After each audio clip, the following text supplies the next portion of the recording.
Ironic because as of now, no Colonial athletic programs are in action, and we've got you fine people up to speed on the current state of every sport on campus. Some would say we're at a loss for words and content as well, but fret not, because now it's time to take a look into the past and dig up all those feelings of nostalgia that made us really appreciate what sports can provide. Tonight, our focus is localized on the hardwood, where half a second can make all the difference at the end of a game, records are broken, and dreams are achieved. We're taking a look back on the top 14 Robert Morris men's basketball moments that have defined the program in its 57 years of existence. And starting this list off at number 14 is the, excuse me, lump in my throat, folks, is the illustrious yet short tenure of Kobe Thomas as a Robert Morris Colonial. Kobe Thomas was one of the only three-star recruits that Robert Morris had ever got. So it was a big deal when he came in. He brought in a scoring prowess. He brought in a guy who can play. He was a guy who can play on both ends of the court. Great for driving to the basket. He almost always had a good opportunity to get a shot off and make something happen.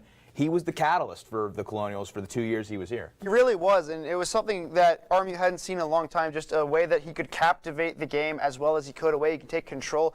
And it really, really hurt when he transferred out, went to the transfer portal just a few short years ago. But when he was here, he was good, and there's no doubting about that.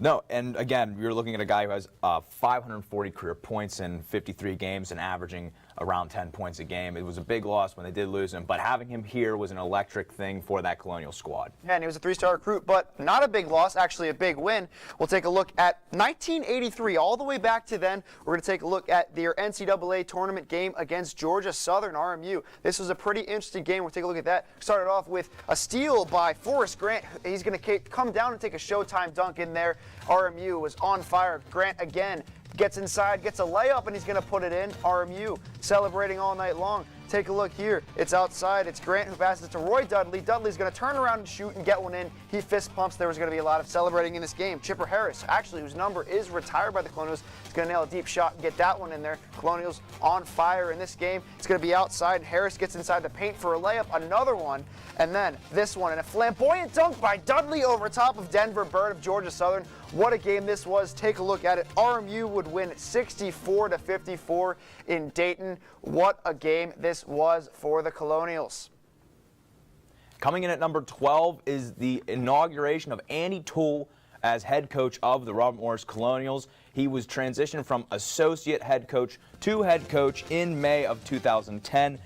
He has overseen 6 of 7 victories in a national postseason tournament for the Colonials, an all-time record of 188 wins and 154 losses, a 2-time regular season NEC winner, a 2-time NEC playoff winner, 1 NCAA tournament appearance, and in 2014 he was Coach of the Year.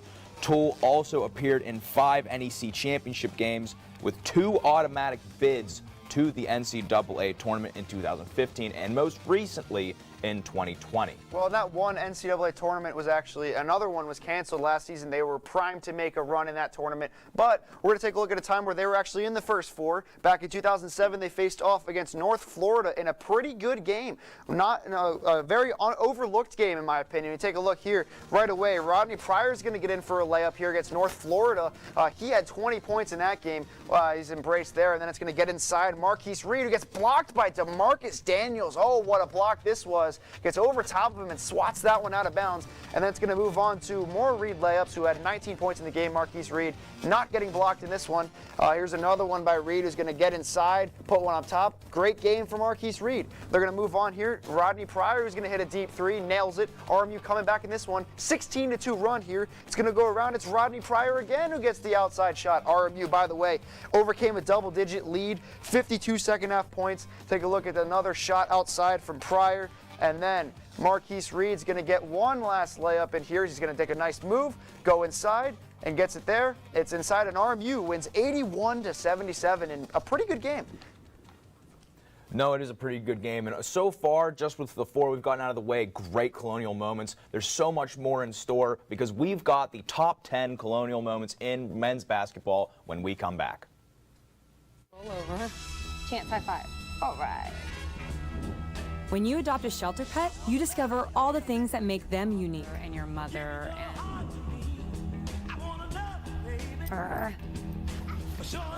I am totally a hot person.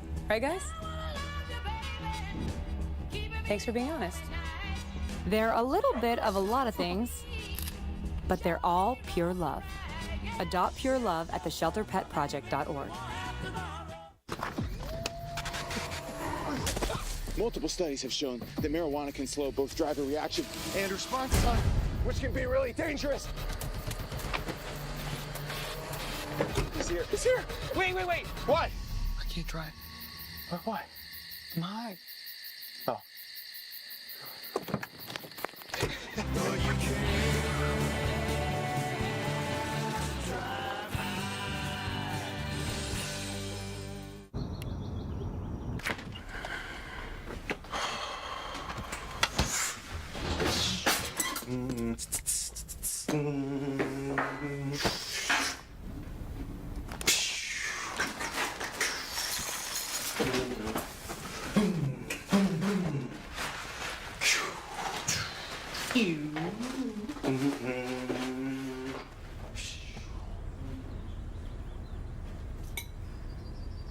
Stand is precise, no margin for error.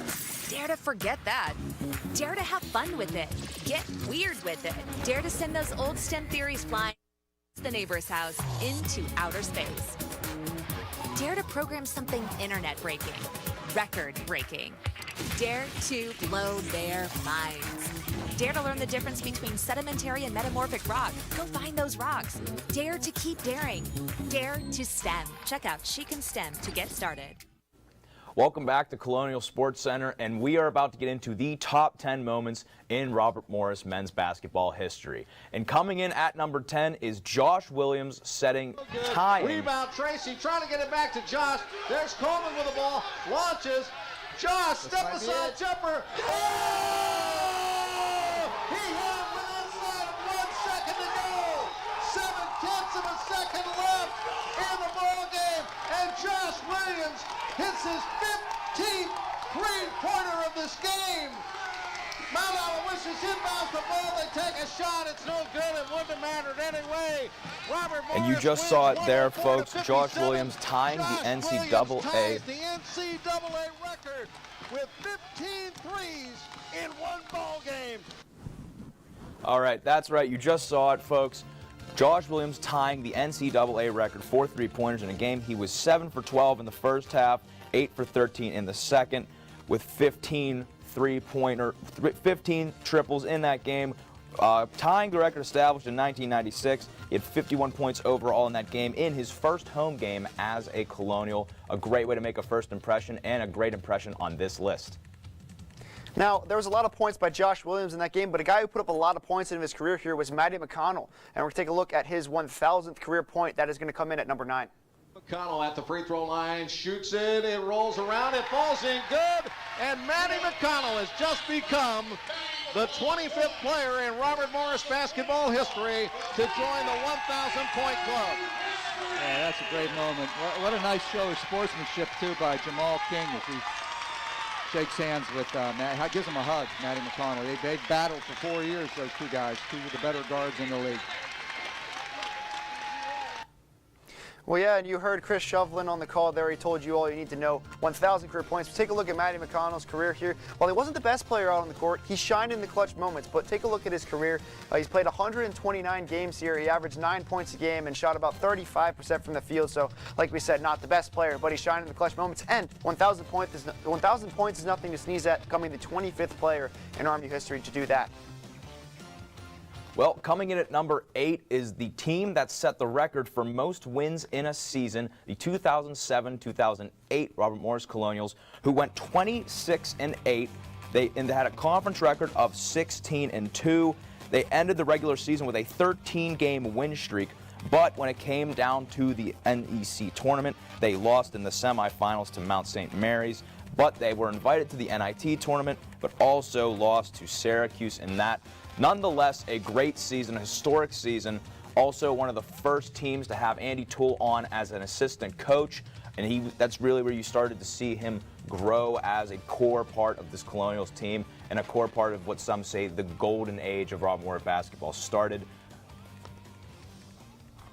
Well, yeah, and also in that era in 2011 and 2012, another good year and another year that Andy Toole was on that team, and another team that eclipsed that 26 win mark. When you take a look at that team right there, just a very, very good team for this Colonials. When you win 26 games, that's nothing to sneeze at all. And this is another team that put up 26 wins in a season. A team that was led by Andy Toole in one of his first few seasons as a coach. Take a look.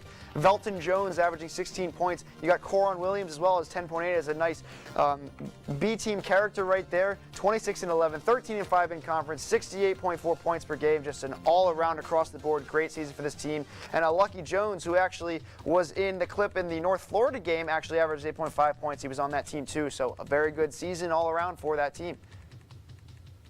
So now we're going to take a look at both of these teams up against each other, two teams that won 26 games, and we'll see which one really sticks out among the other one. Take a look at that one here. And as you look at it, one team was 26-8 and one is 26-11. Jack, which team would you take out of these two? I don't know. I gotta say, I'm gonna take the 2007-2008 team just based on it seems like they worked a little better in the conference. I mean, the non-conference record kind of stands out there, but you're scoring more points per game, but I mean, you're able to allow a little more points per game when you're putting up numbers like that.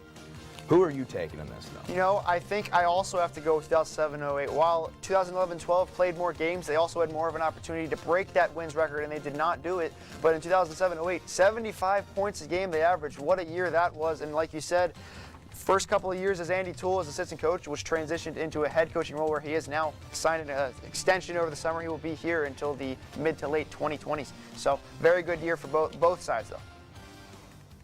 And coming in at number 6 is the 2010 NEC Championship Colonials, which was featured Andy Coach as associate head coach. He was later named the head coach during the start of that tournament in May of that year. Excuse me.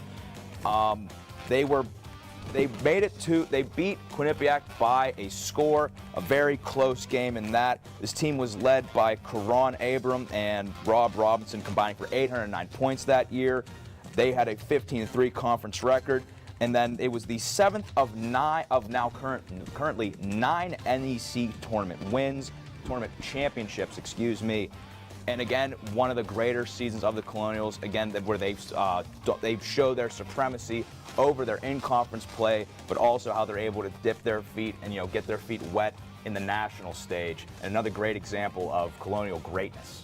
Right, and when we come back, we're going to get right into the top 5, the most important moments in men's basketball history. Stay tuned for more here on Colonial Sports Center.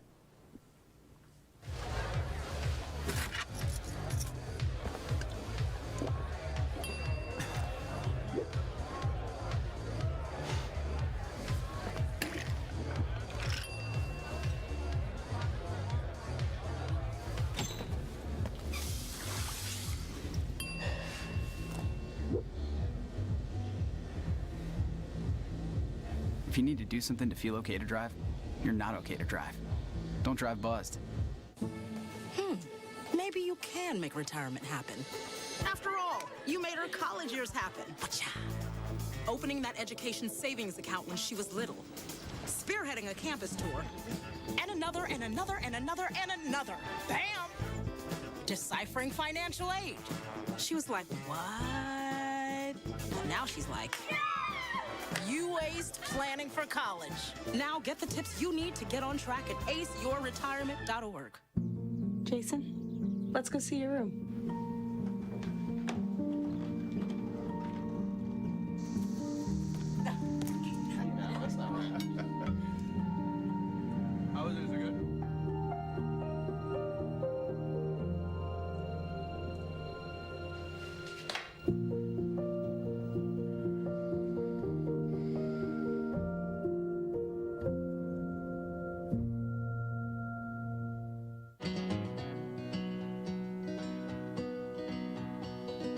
Things could be stranger, but I don't know how. I'm going through changes now. Could spend a lifetime trying to figure it out. I'm going through changes, through all of the strangeness. I'm going through changes now.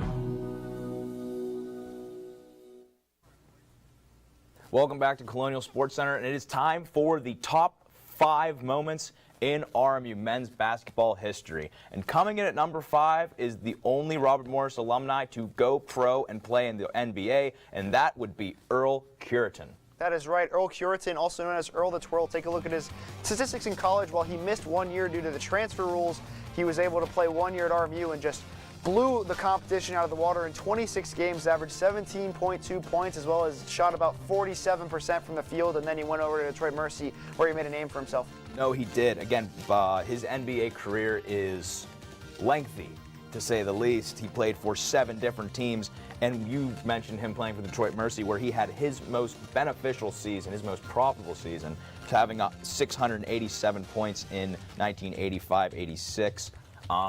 A great, one of the school's greatest alumni.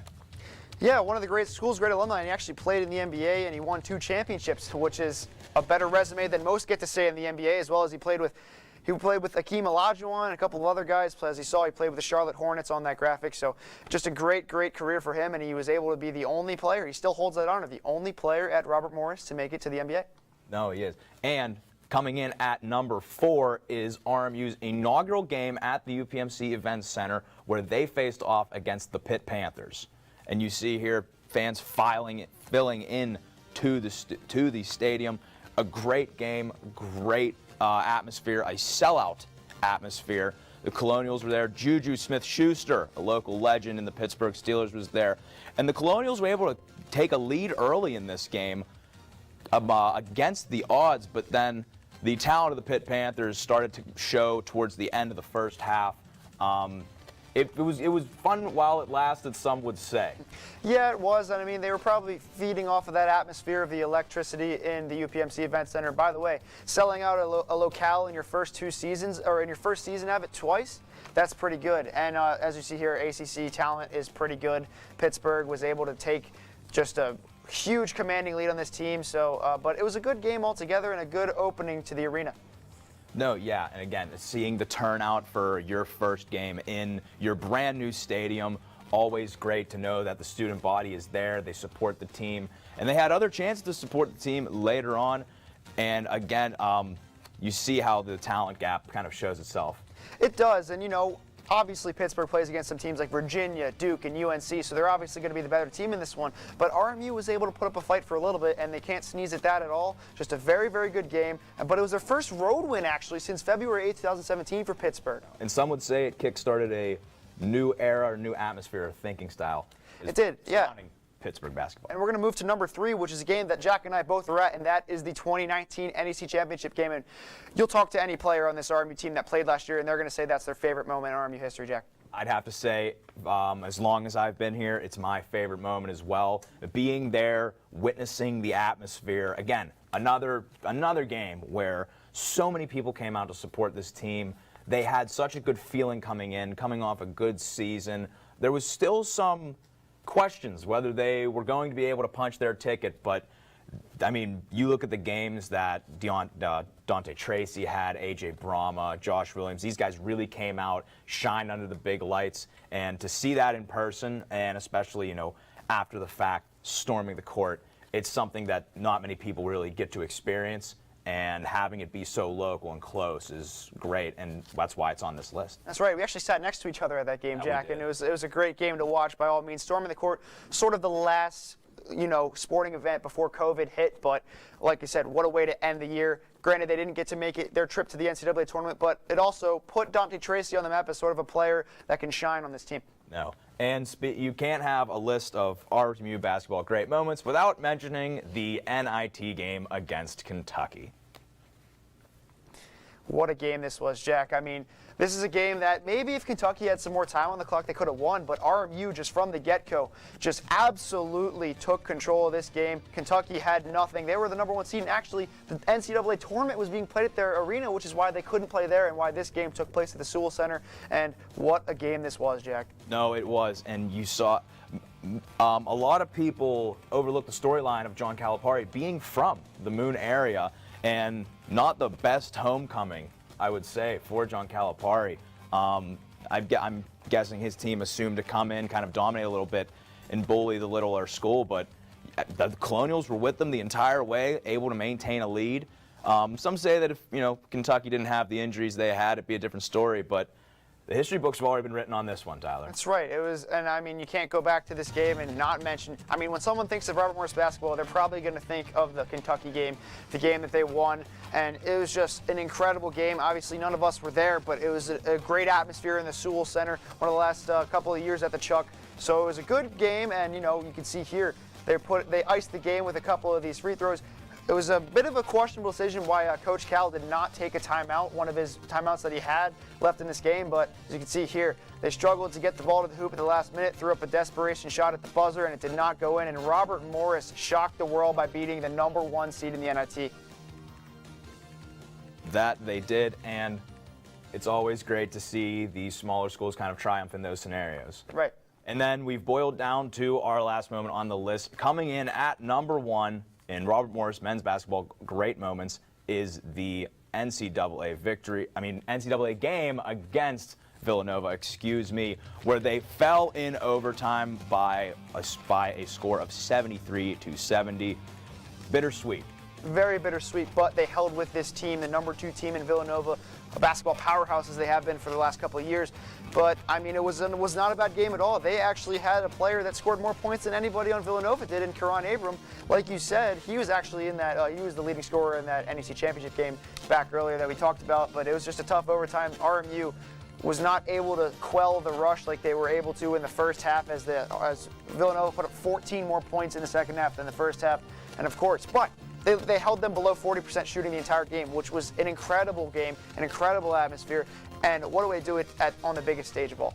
No, exactly. And again, we've talked about Robert Morris kind of getting their feet wet in the national stage, and they made waves with this game. Coming off that 2010 NEC victory, championship-wise, it was definitely good to see them kind of hold their own.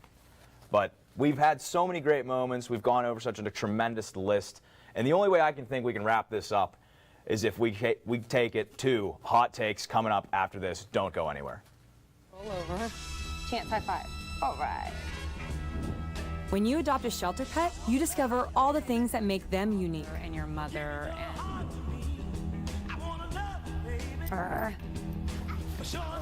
I am totally a hot person. Right, guys? Thanks for being honest. They're a little bit of a lot of things, but they're all pure love. Adopt pure love at theshelterpetproject.org. Multiple studies have shown that marijuana can slow both driver reaction and response time, which can be really dangerous. He's here. He's here. Wait. What? I can't drive. Why? My. Oh.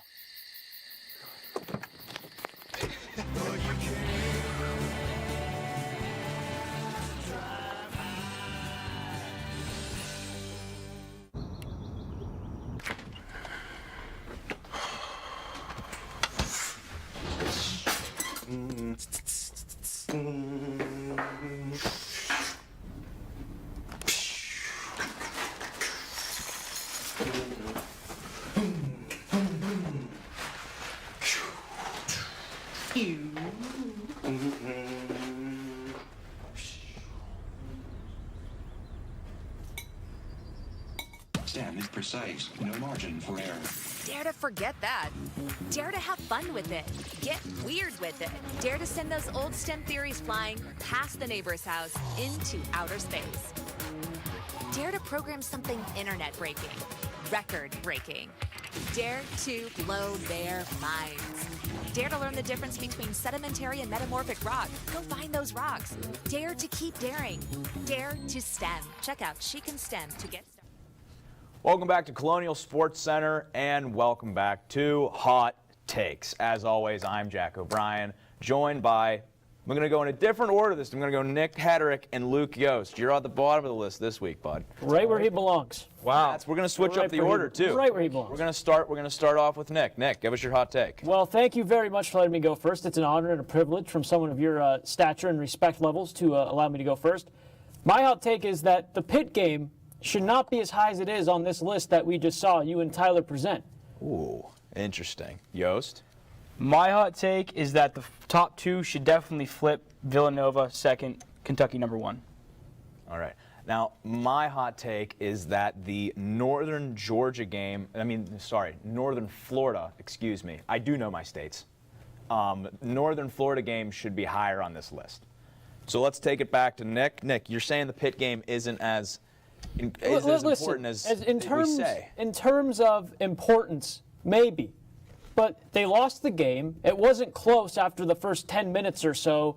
I mean, yeah, the atmosphere was great. Yeah, it was a great college basketball atmosphere. Really, well, it felt like a big game feel, and it was. But they didn't win. It wasn't close, and I find it hard to believe that we have people tying records, people going to the NBA, and that game somehow cracks the top 5, but some of those moments don't. And you can disagree, and that's fine, but I'm right, and I know that in my heart. Points. I think you make some fair points. I'm not going to disagree with you. I think the Josh Williams tying the national record for threes in a game, even though it was against Mount Aloysius, he had 51 points. Say that 5 times fast. I'm not going to try. Sounds like what my mouth does when I use mouthwash. Yeah, it's tough. Oh, whoosh, whoosh. You know? It's a tough one, Nick. A whoosh whoosh. A whoosh whoosh. All right, Yost, argue your case. So I think you can make a case for this Kentucky game not only being a big game just by itself, but the ripple effect this game had on not only Robert Morris but the country. I went to Louisville, a place that hates Kentucky basketball. They are Cardinals fans through and through. And we got there. It wasn't. Where are you guys from, Robert Morris? Oh, you're not that team that took Villanova to overtime, were you? No, we're from the school that beat Kentucky in the NIT tournament in a couple years ago. You know, you're saying that the Kentucky butterfly effect here. Yes, is a little more weight than Villanova. And you can also make a case that this game set off what we see now from men's basketball, moving conferences, going somewhere bigger, and then also the event center. I feel like that atmosphere at the Soul Center was packed. They probably broke all sorts of fire codes there. And wow. They got a fire marshal. The fire marshal would have been having a field day there. They got a bigger stadium. They moved conferences. It's all part of this Kentucky game. I think you can make a case for that. As tired as I am of the narrative of RMU beating Kentucky, I think you make some very valid points there. I'm not going to keep reiterating what you just said. I agree with a lot of that. I am sick of hearing about it, but it's tough to dispute just how impactful that game was for not only this program, but the school as a whole. All right, my turn. The thing is about this Northern Florida game is I feel it's a little more significant than some things. I might even put this over Earl Cureton going to the NBA. But the point being, this game took a lot of twists and turns. All right, you're looking at 19 seconds into the You're looking at a team that had to overcome a double-digit deficit and scored 52 second-half points. That's incredible. This is one of the better. This is one of the greater Robert Morris comeback stories in the tenure of the basketball program. To put that into perspective to the folks at home, if you multiplied my total point totals from my basketball career by 10, that beats it. That 52 points. I mean, well, I just want them to see how monumental this is. I'm glad we're always, we always get a little bit of your Little League stats here. The fans at home want to know. I'm sure that's the part of the segment they're really waiting on. And I just think it merits more respect. Right. I just think it merits more respect. I think you could make a case for just that second half. 52 points in one half might be more significant than players going to the NBA, than Matty McConnell's 1,000-point, maybe better than some of those best teams of all time. That's 52 points in one half in a national championship setting. In a tournament that can take you there. The big dance.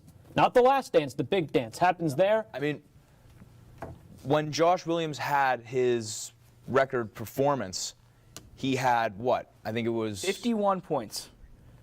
15 triples. 15 triples. All right. Well, I mean, the scoring precedent in this, I feel, is greater. I feel like it has a bigger effect, and again, also like you just said, on a bigger stage. It's a monumental stage. If Josh Williams has 15 triples against a team at the NCAA tournament or an NEC championship game, it's easily a top 5.